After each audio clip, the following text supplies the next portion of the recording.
Vamos aqui fazer o paralelo com as nossas teorias contratualistas, né? Nosso famoso Montesquieu, John Locke, Hobbes, né? E por aí vai. Tá bom, meus amigos? Espero que gostem. Vamos prosseguir. Meu nome é Carlos, né? E a gente vai tratar aqui falar um pouco sobre da escola da EGCESE, que foi fundada, na verdade, por volta do século XIX, né? onde o fundamento deles era tratar da influência, né? Da codificação durante o século XIX, na verdade, nesse contexto da codificação do direito civil, a escola exerceu uma influência significativa na construção do direito, especialmente no desenvolvimento integral da interpretação legal. Ela era composta por juristas que defendiam uma abordagem estritamente literal e sistemática da interpretação das leis, né? Acreditavam que o papel do juiz era simplesmente aplicar as leis de acordo com o contexto, né? Sem levar em consideração os aspectos subjetivos e contextuais, né?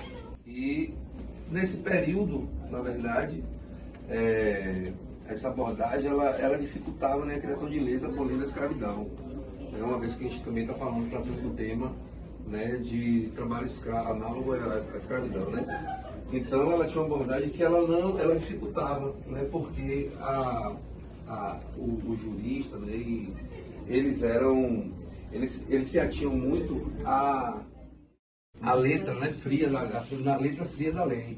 E tendo visto isso aí, era difícil, né, para tratar disso nesse período aí.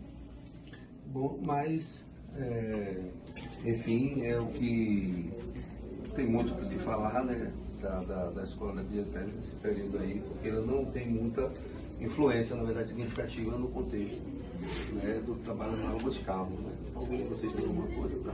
É importante aí, como nosso amigo, nosso colega aqui falou, a gente contextualizar de que cada escola dessa que será abordada aqui, como a escola da exegese, ela tem um seu período em que trabalhou-se aquele pensamento, né?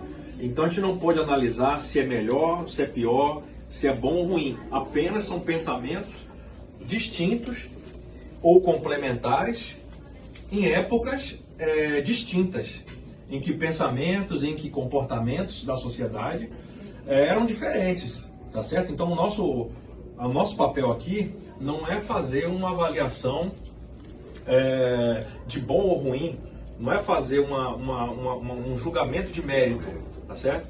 Apenas a gente pontuar cada escola e contextualizar, fazer um paralelo com esse caso do trabalho escravo ou do trabalho análogo à escravidão.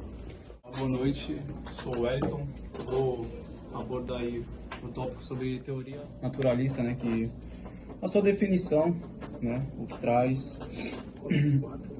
A teoria naturalista é uma corrente filosófica que defende que só existem entidades e fenômenos naturais e que tudo pode ser explicado através das leis científicas naturais.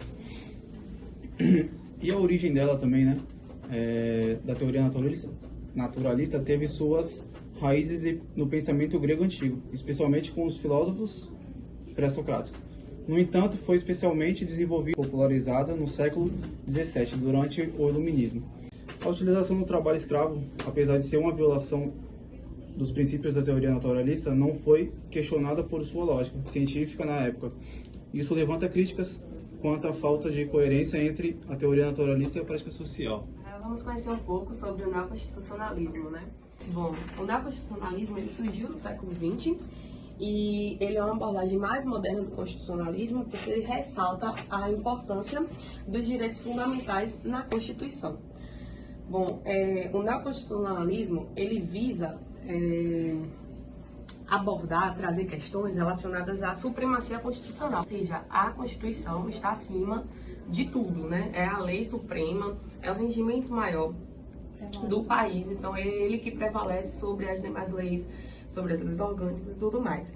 Então, apesar do neoconstitucionalismo ele não abordar especificamente o tema trabalho escravo, porque ele ressalta a importância dos direitos fundamentais na Constituição. Bom, o neoconstitucionalismo ele visa abordar, trazer questões relacionadas à supremacia constitucional, ou seja, a Constituição está acima de tudo, né? É a lei suprema, é o regimento maior do país, então é ele que prevalece sobre as demais leis, sobre as leis orgânicas e tudo mais. Então, apesar do neoconstitucionalismo ele não abordar especificamente o tema trabalho escravo, a gente criticamente conseguiu, né, tá trazendo suas bases teóricas e seus princípios para ser usado hoje como argumentos e bases para as teses jurídicas que fazem essa questão da analogia à escravidão. Ou seja, toda vez que eu quero fazer uma denúncia ou que o advogado ele vai montar ali uma tese para dizer que aquela pessoa ou aquelas pessoas estão vivendo em condições análogas à escravidão, eles utilizam bases teóricas e os princípios que estão aqui no neoconstitucionalismo. E aí agora, né, precisamos conhecer um pouquinho o que é o constitucionalismo principiológico e o controle de constitucionalidade. O controle de constitucionalidade basicamente é você, no caso, tá assegurando a supremacia constitucional, certo? Garantindo que as leis elas não violem as leis criadas, no caso, as leis orgânicas, às vezes, que elas não violem os princípios, né, os direitos fundamentais e os princípios estabelecidos na Constituição. Já o constitucionalismo principiológico, ele traz os princípios constitucionais como base para a interpretação e aplicação das leis. Então, né, Carlos muito bem trouxe que na escola exegese eles interpretavam a letra da lei friamente, mas já aqui no neoconstitucionalismo não, a gente vai para além da lei, a gente vai fazer uma aplicação de acordo com os costumes, com as regras e tá usando como base aqui os princípios e como base mesmo a Constituição. Então, em relação ao neoconstitucionalismo e o trabalho escravo, o neoconstitucionalismo ele sempre visa a garantia dos direitos fundamentais, né, a supremacia da Constituição. Isso aí tem que ficar bem reforçado, que o neoconstitucionalismo ele visa, ele prega a supremacia da Constituição, o fortalecimento do poder judiciário, né, o poder judiciário ali tendo o espaço dele, e a efetividade dos direitos sociais, né, levando questões culturais, filosóficas. Outra coisa também que é bastante interessante é a proibição da retroatividade de direitos, ou seja, os direitos que já foram garantidos, né, constitucionalmente, eles não podem retroagir, eles não podem voltar atrás. Então, isso é bastante interessante a gente saber, né, quando surgiu a questão do neoconstitucionalismo e como ele pode estar sendo usado na nossa carreira. Meu nome é Manoeli, vou falar um pouco sobre a teoria contratualista. A teoria contratualista procura identificá-lo a um contrato de direito civil. Ora uma compra e venda, ora uma locação, ora uma sociedade, ora um mandato. O que atribuíam ao contrato de trabalho. A natureza de uma compra e venda afirmavam que o empregado vende a sua força de trabalho em troca de um salário. E a crítica a essa teoria que pode se prosperar, pois tradicionalmente o mandato era gratuito, enquanto o contrato de trabalho sempre foi oneroso. No Brasil, adotamos a teoria mista, intermediária, que determina que o contrato de trabalho tem natureza contratual, podendo, portanto, ser escrito ou como verbal. Artigo 442 da CLT. Eu me chamo Maria Clara e eu vou falar um pouco mais sobre a visão que os filósofos tinham sobre a escravidão, né? Sabemos que a escravidão é um tema, né, que vem sendo embatido há muitos anos e Hobbes, Rousseau e Locke tinham uma visão, né, uma opinião própria deles sobre a escravidão. Bom, Locke era um dos expoentes do liberalismo. Ele defendia que todos os seres humanos são iguais em direitos e liberdade natural. Para Locke, a escravidão é uma violação desses direitos fundamentais, pois implica a subjugação de um indivíduo por outro. Ele argumentava que a liberdade é um direito essencial e que ninguém pode ser privado dela, a não ser sem o seu consentimento. Bom, portanto, Locke ele opunhava a escravidão, pois considerava que ela violava a liberdade e a dignidade humana. Bom, Jean-Jacques Rousseau tinha uma opinião muito mais complexa sobre a escravidão. Bom, ele acreditava que a escravidão só podia ser justificada em certas circunstâncias. Como assim? Em questão de guerras, conflitos. Então, ou como forma de punição, né? Para punir aquelas pessoas de seus crimes. O escravo, né, e o senhor, né, que contratava, só se fosse uma forma de proteção e liberdade. Você vai comer, você vai ter proteção, você vai ter esses benefícios, mas em troca eu vou querer o seu trabalho. Então, Rousseau tinha essa visão sobre a escravidão. Bom, Hobbes, por sua vez, ele tinha uma visão muito mais pragmática. Como assim? Ele só justificava que as guerras, os conflitos poderiam ser só por sobrevivência e segurança, seriam suas preocupações. Hobbes argumentava que no estado e natureza os seres humanos estariam em constante guerra uns com os outros, mas poderia ser uma forma também de evitar uma guerra perpétua entre os estados. Inclusive, nesse livro aqui, O Espírito das Leis, no caso, Montesquieu, ele tem um capítulo, né, que são as normas a estabelecer-se entre o senhor e os escravos, que ele vai definindo, delimitando bem essa relação do senhor, né, do senhorio, com os seus escravos. Aí ele diz, o magistrado, né, deve velar para que o escravo tenha alimento e roupa, e isso deve ser determinado por lei. Quando a lei permite ao senhor tirar a vida do escravo, trata-se de um direito que ele deve exercer como juiz e não como senhor. Ou seja, e tem aqui também um capítulo sobre as alforrias. Ele vai dizendo, na época, ele considerava que a escravidão era algo benéfico, mas que tinha que ter determinadas normas. Então, na época, naquele contexto, talvez hoje ele já não pensasse assim, não pensasse mais assim. Acredito que sim, né? Com certeza. Mas naquela época ele dizia, não, tem que ter roupa, tem que ter o alimento. Benefício, Benefícios, entendeu? Ele tentou estabelecer isso naquela época, né, em Roma. Bom, meu nome é Diego, eu vou falar um pouquinho sobre alguns exemplos de trabalhos análogos à escravidão no nosso país. Eu vou começar citando um exemplo que repercutiu aí no nosso país, que foi da Vinícola Aurora, situada no Rio Grande do Sul, onde mais de 200 trabalhadores foram achados com trabalhos análogos à escravidão.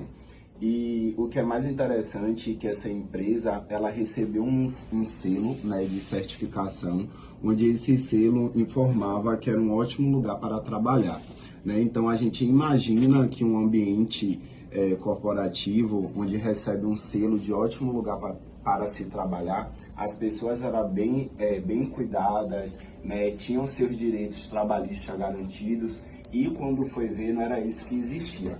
Sabemos que existem vários casos de pessoas que passam por isso todos os dias, né, e que muitas vezes passa até despercebido. Teve um exemplo também na Bahia, em São Gonçalo dos Campos, uma senhora de 59 anos, ela vivia há mais de 35 anos sobre trabalhos análogos à escravidão. Não tinha horário para se alimentar, não recebia salário, a conta dela era manipulada pelos próprios patrões, que quando foi flagrados, né, eles informaram que ela fazia parte da família, né? E quando se trata do setor doméstico, é mais difícil ainda, porque o Estado ele não pode, né, entrar dentro da casa dessas pessoas, a não ser por uma ordem judicial. Então é algo que precisa ser batido todos os dias. A gente precisa tomar mais conhecimento e perceber, né? Porque às vezes a gente pode morar em um prédio que existe pessoas ali trabalhando por necessidade, se submete a passar por essas situações. E o que é mais chocante é que a pessoa que passa por essa situação, ela acha que ela está passando por aquilo ali e porque ela merece, né? Por não ter um auxílio do governo, por muitas vezes ser o único meio de sobrevivência que ela tem. E para finalizar, eu vou passar aí para Dani, mas o nosso amigo Gustavo, para pontuar algumas informações e aí a gente poder finalizar. Sim, inclusive, Diego, na pandemia, teve secretárias do lar que ficaram retidas nas casas dos patrões, porque não poderiam voltar para casa, e essa ideia aí do lar, da família, foi muito embatido. Mas agora, com as redes sociais, é interessante que tem como a gente ficar sabendo dessas situações e tá brigando, né, lutando pelos nossos direitos. Bom, a gente fez aqui uma breve dinâmica, cada um da equipe colocou uma palavra, né? Eu queria estar lendo para vocês a palavra que a gente colocou aqui nessa simbologia de uma corrente. Então a gente colocou fraternidade, conquistas, luta, direitos, garantias, inclusão, liberdade e igualdade, que foram palavras que a gente escolheu para representar, né, como foi fazer o trabalho, o que o trabalho significou para a gente, né, nesse ambiente de pesquisa. E agora a gente vai quebrar essas correntes aqui, né, como uma forma simbólica. A gente está dizendo não aos trabalhos análogos, né, à situação de escravidão. A gente não pode mais tolerar isso. É isso, meus amigos. Então, apenas para fazer uma breve conclusão, aí, considerações finais. Então, nós podemos aí dizer que fizemos aqui um rápido apanhado das principais correntes de pensamento dos nossos ilustres filósofos aí do século XVII, século XVIII, né? Então, nosso Montesquieu, John Locke, Thomas Hobbes, Jean-Jacques Rousseau, que cada um deles teve o seu pensamento valorado àquela época. E se a gente parar para fazer uma análise um pouco mais minuciosa, mais profunda, a gente vai perceber que cada um veio à sua época complementando o pensamento do outro, porque esse pensamento ele era dinâmico, sempre foi dinâmico. Conforme o passar do tempo, o pensamento também evoluiu, né, até chegar ao neoconstitucionalismo aí que brilhantemente nossa colega Dani apresentou, né? Então veja, todos é o mais que combina com os pensamentos da gente hoje. Mais né? uma vez a gente está aqui, não está de forma alguma querendo dizer que Locke estava certo, que Rousseau estava errado. Muito pelo contrário, todos eles foram muito importantes para o pensamento chegar hoje, o que nós pensamos, para que nós possamos concluir que o trabalho escravo hoje ele é abominado, né? Nós não podemos de forma alguma admitir, e aí Diego colocou de forma muito bacana, que nos dias de hoje, em empresas renomadas, nós ainda encontramos pessoas, seres humanos, em pleno século XXI, trabalhando em condições semelhantes à escravidão do século XVII, século XVIII, em que à época algumas correntes de pensamento e o conjunto da sociedade naquela época permitia. E não está errado para o pensamento da época. Porém, nos dias de hoje, é completamente abominável. Não se pode permitir de forma alguma que nenhum ser humano trabalhe. Isso é garantia constitucional e principalmente moral. Ele está o Supremo Tribunal Federal. E o Supremo Tribunal Federal ele é muito incisivo, é muito contundente. Exatamente. Então, exatamente. Vejam que discute-se muitas vezes conflito de competência, a quem compete julgar o caso. Nesses dois recursos extraordinários que nós trouxemos aqui, havia esse debate se caberia a justiça estadual ou a federal, mas em nenhum momento houve uma contestação se isso aí era ilegal ou não, porque já não cabe mais esse tipo de discussão no século XXI. Nenhum ser humano é inconstitucional, e além do que uma ferida moral aberta no seio da sociedade. Nós não podemos permitir mais isso. Outro ponto hoje é que o Supremo Tribunal Federal ele estabelece regras e normas para a atuação dos órgãos, né, como a CLT, enfim, para fiscalizar e repreender mesmo, buscando garantir todos os direitos já conquistados. Exatamente. O papel do STF, como todo mundo sabe, é ser o guardião da Constituição. Então, nada mais natural de que a gente veja o STF brigando, lutando por garantir o que está no texto constitucional.